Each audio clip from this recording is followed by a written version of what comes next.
नमस्कार बंधुरा किचेन कापिंग्से सबाइके स्वागत जानिए शुरू करছি আজকের রেসিপি। আজকে আর কোনো রান্নাবান্নার রেসিপি আমি তোমাদের সাথে শেয়ার করছি না। আজকে আমি তোমাদের জন্য নিয়ে চলে এসেছি ঠান্ডা ঠান্ডা ম্যাঙ্গো লস্যির রেসিপি। এই গরমে এরকম এক গ্লাস ঠান্ডা ঠান্ডা ম্যাঙ্গো লস্যি পেলে মন প্রাণ একদম জুড়িয়ে যাবে। আশা করছি রেসিপিটি সকলের ভালো লাগবে। ভালো লাগলে লাইক কমেন্ট শেয়ার করার অনুরোধ থাকলো। পাশে থাকা বেল আইকনটি প্রেস করে সঙ্গে থাকবে নেক্সট রেসিপি দেখার জন্য। আর ভিডিওটি খুব ছোট্ট বন্ধুরা, তোমরা স্কিপ না করে দেখবে। তাই দেখতে থাকো আজকের রেসিপি। আমি এর জন্য একটা আম ভালো করে পরিষ্কার করে আমি আগের থেকেই ধুয়ে রেখেছিলাম। ধুয়ে আমি জলে ভিজিয়ে রেখেছিলাম।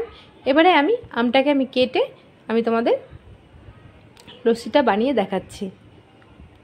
আমটাকে আমি এইভাবে পার্ট পার্ট করে আমি কেটে নিচ্ছি। তোমরা তোমাদের ইচ্ছা অনুযায়ী আমটা কেটে নেবে। আমি এইভাবে দেখো একটা পার্ট কেটে নিয়েছি, তারপরে ছুরির সাহায্যে এরকমভাবে কেটে নিচ্ছি। তারপরে একটা চামচের সাহায্যে আমের পাল্পগুলোকে নিয়ে আমি মিক্সিং জারের মধ্যে নিয়ে নিচ্ছি। পুরো আমটাকেই আমি এইভাবে কেটে আমি মিক্সিং জারের মধ্যে নিয়ে নেব। এরকম গরমে এরকম ঠান্ডা ঠান্ডা এক গ্লাস ম্যাঙ্গো লস্যি পেলে একদম মন প্রাণ জুড়িয়ে যাবে, আর খেতেও খুব সুস্বাদু হয়। আর আশা করছি রেসিপিটি সকলের ভালো লাগবে। দেখো পুরো আমটাকে আমি এইভাবে কেটে নিয়েছি। তোমাদের যেভাবে সুবিধা হবে সেভাবে কেটে নেবে। দেখো চামচের সাহায্যে আমি এইভাবে পাল্পগুলোকে নিয়ে নিচ্ছি। পুরো আমটাকেই আমি কেটে নিয়েছি। এবারে আমি এর মধ্যে টক দই দিয়ে দেবো। আমি 100 মতন টক দই নিয়ে নিয়েছি। ফেটানো টক দই আমি আগের থেকেই ফেটিয়ে রেখেছিলাম। এরপরে এর মধ্যে দিয়ে দেবো আমি চিনি দিয়ে দিচ্ছি। এর মধ্যে আমি 3 চা চামচ মতন চিনি নিয়ে নিয়েছি। আর সামান্য 4 ভাগের 1 ভাগ 1 চামচের আমি একটু বিট নুন অ্যাড করেছি। আর দিয়ে দেবো চিল ঠান্ডা, একদম ঠান্ডা ঠান্ডা জল আমি এর মধ্যে দিয়ে দিচ্ছি। তারপরে এটাকে ব্লেন্ড করে নিয়েছি। দেখো স্মুথভাবে আমি ব্লেন্ড করে নিয়েছি। এবারে এই দেখো আমি এই গ্লাসগুলোতে আমি ঢেলে দেখাচ্ছি। খেতে খুবই সুন্দর হয়। আর এর মধ্যে দিয়ে দেবো কিছু বরফের টুকরো। ঠান্ডা ঠান্ডা খুবই ভালো লাগে খেতে। তারপরে আমি গ্লাসের মধ্যে দেখো সার্ভ করে দেখাচ্ছি, গার্নিশ করে দেখাবো।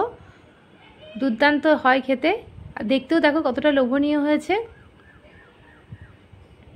আমি দেখো 3টে গ্লাসেই আমি নিয়ে নিচ্ছি। আর বাকি কিছুটা থেকে যাচ্ছে, আমি আর একটা গ্লাসের মধ্যেও আমি ঢেলে নেবো বাকিটা। আমি আর একটা কাঁচের গ্লাস নিয়ে নিচ্ছি, এর মধ্যে বাকিটা আমি নিয়ে নিচ্ছি।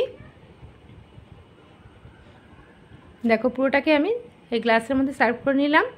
এবার ঠান্ডা ঠান্ডা একদম মন প্রাণ জুড়িয়ে যাবে। আর এর ওপর থেকে আমি দিয়ে দিচ্ছি কিছু আমন্ড আর কাজু। আমি আগের থেকেই আমি কুচিয়ে রেখেছিলাম এই ড্রাই ফ্রুটসগুলো। তোমরা চাইলে আরও ড্রাই ফ্রুটস অ্যাড করতে পারো। আমি দেখো ওপর থেকে গার্নিশ করে দিচ্ছি। এটা দেখতেও খুব ভালো লাগে, আর এটা মুখে পড়লেও খুব ভালো লাগবে খেতে। আমন্ড আর কাজু আমি এভাবে কুচি কুচি করে রেখেছিলাম। আমি দেখো ওপর থেকে গার্নিশ করে নিয়েছি। দেখো দেখতে কতটা লোভনীয় হয়েছে, আর খেতেও খুবই সুস্বাদু হয়। আশা করছি রেসিপিটি সকলেই ভালো লেগেছে। ভালো লাগলে লাইক কমেন্ট শেয়ার করার অনুরোধ থাকলো।